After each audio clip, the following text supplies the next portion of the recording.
Selamat pagi Ibu, perkenalkan saya Dr. Vio yang menjaga Poli pada hari ini. Sebelumnya apakah benar saya berbicara dengan Ibu Nabila? Benar dong. Baik Ibu Nabila, pada hari ini kita akan melakukan identifikasi dari gaya hidup Ibu ya. Apakah Ibu bersedia? Bersedia. Baik, Ibu di sini pertama-tama saya akan identifikasi faktor risiko dan juga screening ya Bu. Nah, untuk yang pertama kita akan melakukan identifikasi faktor risiko tanpa menggunakan alat, atau di sini saya akan melakukan anamnesa terhadap Ibu. Baik Ibu, untuk di keluarga Ibu apakah ada riwayat penyakit tidak menular seperti diabetes, hipertensi, atau penyakit keturunan gitu Bu? Ada dari ibu, ada riwayat hipertensi. Oke, dari Ibu. Dari ayah? Nggak ada. Ya. Baik. Baik Ibu, untuk pola makan sehari-harinya gimana Bu? Saya suka makan junk food sih dok, terus juga jarang makan sayur sama buah karena emang kurang suka. Oh, untuk sehari biasanya berapa kali makan Ibu? 3-4 kali sih. Itu dalam porsi yang gede, normal, atau Kayaknya dalam porsi gede sih dok. Oke, baik. Tapi di sela-sela makan kira-kira ada snack nggak? Misal kayak setelah makan pagi menjelang sebelum makan siang itu biasa ada snack khusus atau gimana? Nggak ada sih dok. Nggak ada ya? Iya. Berarti saya resume sedikit, Ibu sering makan junk food ya Ibu, dan kurang makan sayur-sayuran 3-4 kali sehari dan dengan porsi yang cukup gede. Bagi Ibu selanjutnya untuk aktivitas fisik gimana biasanya Bu? Kalau untuk olahraga saya 1 kali sih dalam 1 minggu. Jarang Biasanya sih. olahraga apa? Lari sih dok. Lari ya? Iya. Biasanya larinya itu berapa kilo atau berapa meter? Cuma 2 kilo sih dok. Oke, 2 kilo. Iya. Baik Ibu, untuk pola tidurnya gimana nih Bu? Saya kan mahasiswi dok, jadi kalau misal udah mendekati ujian itu emang kadang nggak teratur gitu, jadi bisa sehari itu 2-3 jam aja. Semester berapa Bu? Semester 5. Oke, baik. Berarti tidurnya kurang ya berarti Ibu. Iya. Baik Ibu, selanjutnya untuk stresor ya Ibu, mengenai stres ini berarti pemicu stresnya itu banyak kan karena ujian gitu ya Bu. Benar. Sering begadang juga untuk ngerjain tugas gitu ya. Oke, baik Ibu. Selanjutnya saya akan lanjut mengidentifikasi faktor risiko dengan menggunakan alat ya Ibu. Iya dok. Baik Ibu, untuk IMT Ibu adalah 23,2 ya Ibu, yang mana itu masuk ke tahap obesitas. Lalu untuk berat badannya itu ada di 55 kilo dengan tinggi badan 154. Lalu juga untuk lingkar perutnya itu ada di 85 cm ya Ibu. Dan tekanan darah Ibu masih normal. Dan untuk palpasi nadinya juga normal ya Ibu. Untuk auskultasi jantung dan parunya juga normal. Lalu di sini selanjutnya saya akan melakukan analisis dan interpretasi hasil. Yang pertama adalah interpretasi mengenai lingkar perut ya Ibu, di mana hasil Ibu tadi 85 cm. Untuk ukuran wanita Asia itu sudah masuk kategori obesitas sentral Ibu, karena sudah lebih dari 80 cm. Lalu yang selanjutnya adalah interpretasi dari berat badan berlebihan dan obesitas. Nah, di sini BMI normalnya itu adalah kurang dari 18,5.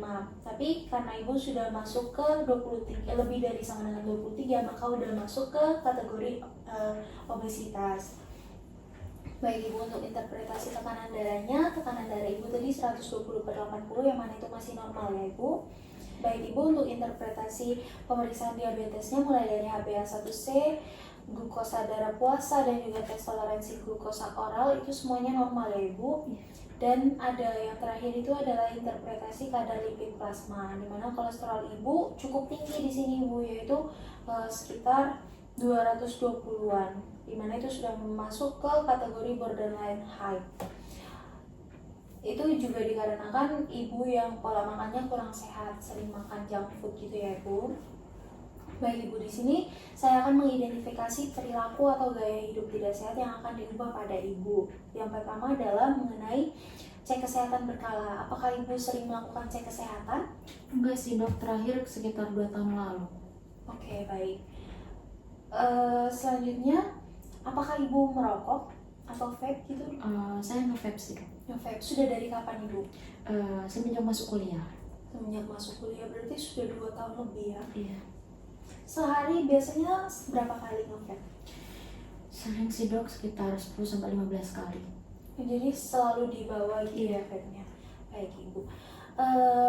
Lalu untuk alkohol apakah ada? Enggak sih dok. Enggak ya. Baik. Untuk gizi di sini sebelum yang tadi sudah saya anamnesa bahwa pola makan ibu tidak sehat ya ibu, sering junk food dan kurang makan sayur-sayuran dengan porsi yang banyak juga, yang mana itu menunjukkan bahwa gizi ibu tidak seimbang. Dan juga ibu juga kurang melakukan aktivitas fisik hanya sekali seminggu ya ibu dalam waktu 2 jam, dan itu sangat tidak ideal. Lalu pengelolaan stres ibu gimana? Kalau misalnya ibu stres karena ujian atau tugas, ibu pelariannya kemana kira-kira? Ke vape sih dok. Biasanya saya kan keluar sama teman-teman tuh sambil bawa vape. Jadi ya nggak lepas dari vape. Oke, berarti pelariannya ke vape ya ibu. Baik ibu, melihat hasil wawancara kita dan pemeriksaan kita tadi, penyakit ibu ini berhubungan dengan kebiasaan yang ada sehari-hari. Apakah ibu berniat untuk mengubah kebiasaan itu dalam waktu 6 bulan ke depan? Iya dok, bersedia. Bersedia ya Bu.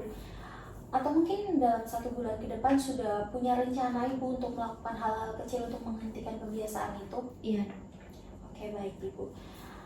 Baik, untuk selama ini apakah ibu pernah berusaha untuk berhenti merokok atau mungkin berusaha untuk mengubah pola makan ibu? Iya dok, sudah berusaha. Sudah pernah ya.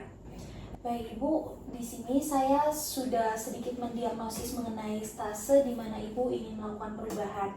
Nah, untuk ibu sendiri sudah ada action ya ibu, yang berarti sudah cukup bagus, tapi perlu saya bantu lagi terlebih dahulu. Baik ibu, lalu di sini saya akan melakukan KIE dan konseling.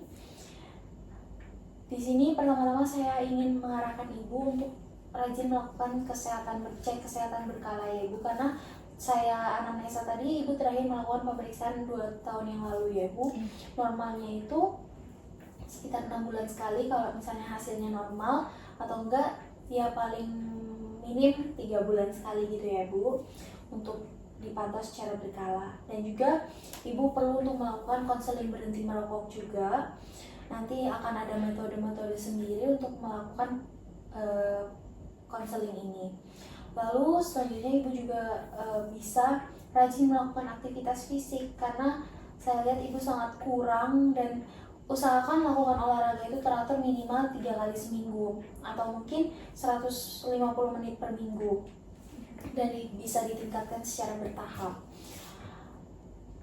Dan ibu bisa mengonsumsi diet sehat dengan kalori seimbang yang mengandung karbohidrat, protein, dan zat pengatur vitamin dan mineral ya ibu. Jadi jangan terus-terusan junk food setiap hari atau dengan porsi yang gede gitu ya bu. Mungkin bisa lebih diusahakan makan sayur-sayuran. Baik ibu, selanjutnya di sini saya sarankan ibu juga untuk memiliki waktu istirahat yang cukup, dimana normalnya tidur tuh minimal 6-8 jam sehari. Jadi kalau bisa dicukupkan waktu tidurnya. Baik ibu, juga yang terakhir saya minta ibu untuk berusaha mengelola stresnya dengan berusaha berpikir positif, beribadah, juga berzikir, bersyukur, meditasi, atau mendengarkan musik, atau mungkin nonton kayak gitu ya bu. Jadi pelariannya kalau bisa jangan ke vape lagi, jangan ke tidur-tiduran atau buat hal-hal negatif lainnya. Jadi bisa dibawa ke arah yang positif. Baik ibu, selanjutnya saya akan memberikan resep obat ya ibu, dimana di sini akan saya tuliskan cara minumnya dan juga efek samping yang akan dirasakan. Jadi sebisa mungkin